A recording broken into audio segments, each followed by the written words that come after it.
If an alien invasion happens, will the humans win just like they do in the sci-fi movies? An alien invasion, in the sense in which we normally understand it, just wouldn't happen. The author H.G. Wells understood this in 1898. The reason for this is that the Earth has a biosphere. On its surface there's an atmosphere and things live there. Some of those things are very small, and most of those things have evolved, one way or another, to eat other things. The most dangerous of these are not viruses, because a virus depends on its host having similar DNA. The most dangerous for an alien, therefore, would be bacteria, because a bacteria is very small, and essentially it's a tiny, self-replicating eating machine. Any alien with enough intelligence to travel across space to us would be well aware of this and would avoid all contact with our biosphere. So to take over our planet, they'd have to do one of two things. Number one, completely eradicate all life. This is not very practical, and it would take an incredibly long time. It would also take a very long time to re-establish a new atmosphere with a safe and habitable biosphere that would ensure effectively that the aliens would be able to do whatever it is that they want to do for whatever the reason is that they've decided to invade in the first place.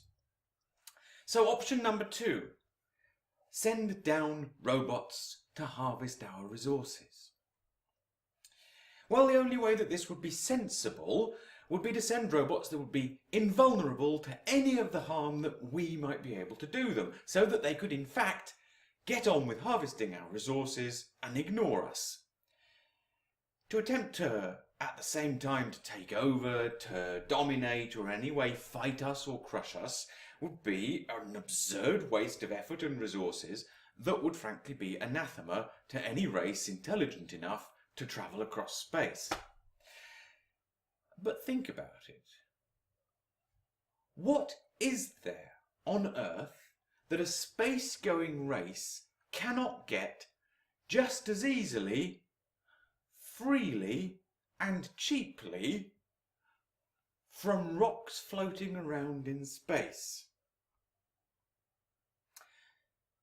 So they'd also have to have a reason to invade that's got nothing to do with the desire for resources, because that's not remotely economical, and has got nothing to do with the desire for conquest, because that's not remotely practical and faintly absurd. And it so happens that H.G. Wells had the answer in 1898. Envy. His aliens are from another planet in our solar system, so they don't need massively advanced technology to reach us. In fact, we could have got to Mars in the 1970s. Maybe, with a lot of luck. So they need not be hugely advanced, or at least hugely far ahead of us in their intellectually or philosophically, economically, or most importantly, they need not be all that far ahead of us in their understanding of microbiology. We, after all, only needed a minimal understanding of it to get safely to the moon. So Wells' aliens had been watching us for generations from their small, arid, inhospitable world. They saw how well we were doing, and they decided they wanted a piece of that. So they threw caution to the wind, and they made a landing that ultimately ended in disaster for them. Not because we beat them, but because they didn't know enough about microbiology. If there aren't any aliens nearby enough that they could watch us covetously, and or nearby enough that they could reach us with some relatively low technology, then an alien invasion like this just isn't going to happen. Now, since I suggested this question, two people have come up with what I thought were some quite intelligent objections to my answer. And the first of those objections, it was to my assertion that there was nothing that you could get on Earth that you can't get floating around in space a lot more easily. And the person said to me, well, what about chocolate eclairs and wine? But think about it.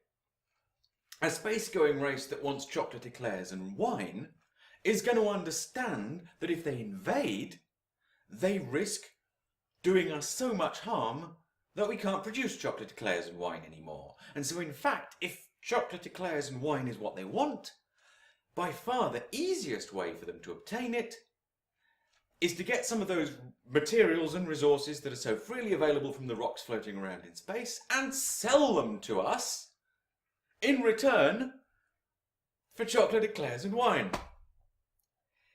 The other objection I thought was rather smarter. Somebody said, well, what about invasive species? There are plenty of species that have been brought from a different part of the world and which thrive and in fact do so well that they outcompete the local wildlife. And in fact, the science fiction film Monsters uses an idea very similar to this. Now, I don't have any kind of direct objections to that. I think that's a very good idea, but I think it cuts both ways. The alien that invades, yes, they could, like H.G. Wells's aliens, catch a cold and die.